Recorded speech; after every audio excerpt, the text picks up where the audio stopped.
So we just saw that Professor Gaujikai emphasized that we should be friends, not enemies. And that development is absolutely key. Yep, it's really a strong message, right? I mean, the whole idea that progress through development can actually build bridges is fascinating.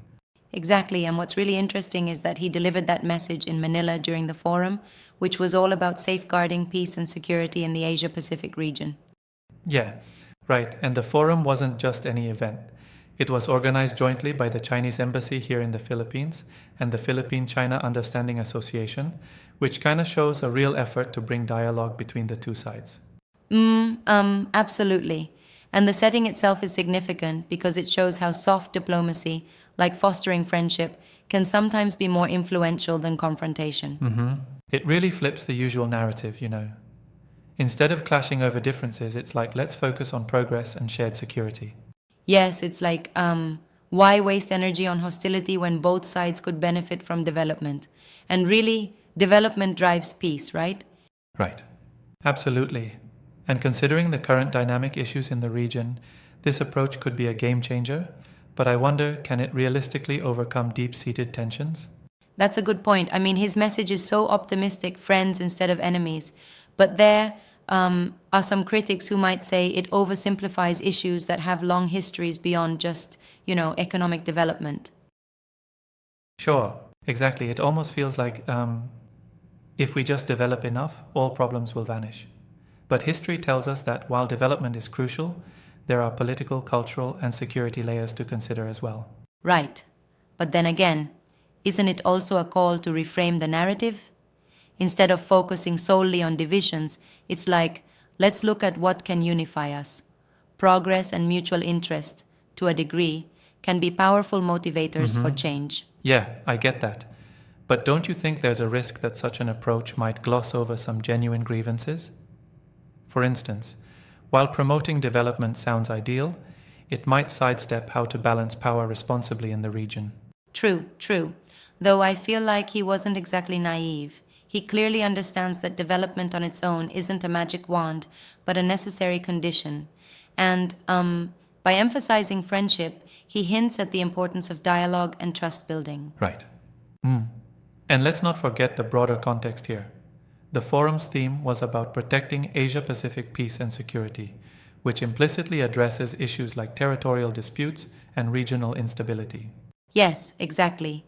And his stance seems to push back against narratives of perpetual conflict. It's a strategic message: set aside enmity and pour energy into development that benefits everyone. Yeah, it almost reminds me of those classic debates about soft power versus hard power. Soft power, like building cultural and economic ties, might actually be more sustainable in this day and age. Absolutely. And the importance of having these discussions in Manila is symbolic. Here, at the crossroads of so many geopolitical interests, saying friends over enemies holds a lot of weight. Right, though I have to say, while the rhetoric is inspiring, we should also be careful to observe how these messages translate into tangible relations and policy actions. That's a good critique. I mean, using development as a tool is great in theory, but as we all know, implementation is where things can go off track. Yep, yeah, sometimes these speeches can seem overly idealistic, but perhaps that's exactly what the professor intended, a rallying cry to steer the conversation towards a more constructive path. Indeed. And what really caught my attention was his emphasis on friendship. It's like there's a subtle nod to decades of tensions being potentially healed through a renewed focus on mutual benefits. Certainly, I agree, but we must ask, can mere friendship overcome historical rivalries? Or does it need to be backed by institutional changes and, say, economic reforms that really cement trust? Fair question. I think his message isn't an end all solution. Rather, it's a vision that development can, in time, create a dependency that breeds cooperation. Yeah, and speaking of vision, there's a certain charm in using economic progress as a unifying theme. It's like saying, we're all in this together, which in today's polarized global context is, well, refreshing. Right. And if you think about it, developments in trade, infrastructure, even cultural exchanges, all these can provide a platform for genuine dialogue. And That's what his speech seems to focus on.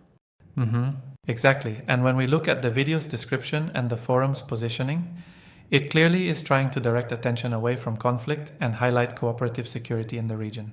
Yes, and let's also consider the impact of these messages on public perception. The video itself, posted on Trend Pulse's channel, reached a huge audience, which means there's a real opportunity to, influence opinion on a mass scale. Right. Absolutely.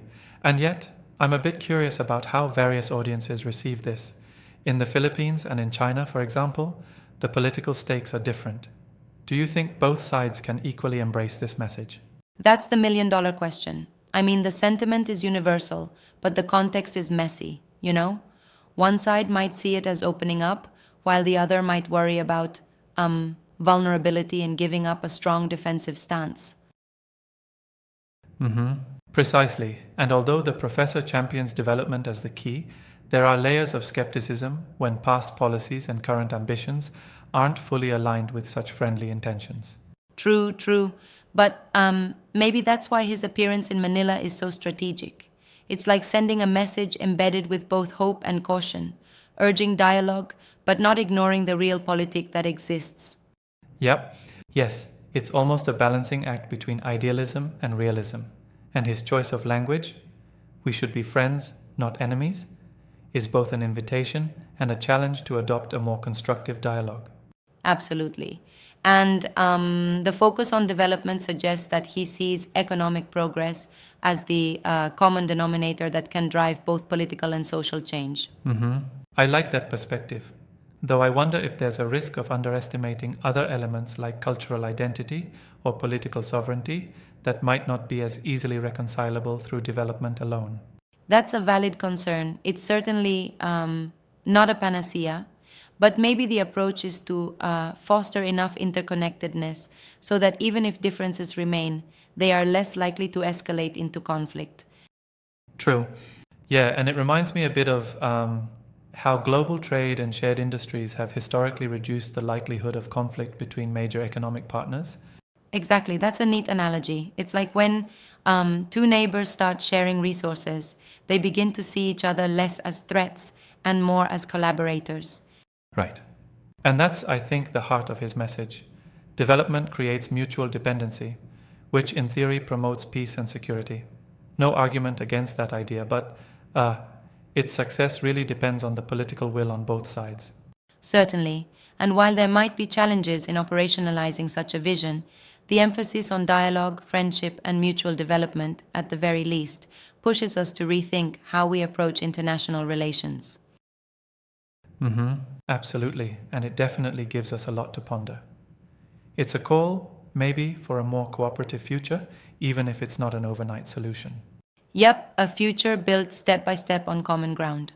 I guess the takeaway is that development and friendship might just be the roadmap to a more secure and peaceful Asia Pacific. Agreed. Well, thanks for breaking that down. This definitely adds a fresh layer to the whole conversation about international relations, doesn't it? It sure does. Always good to see ideas that push us to embrace progress and focus on what really unites us. Indeed. And that wraps up another deep dive into how visionary diplomacy could reshape regional dynamics. Exactly. Thanks for tuning in, everyone. Keep questioning, keep exploring, and let's all hope for a friendlier future. Absolutely.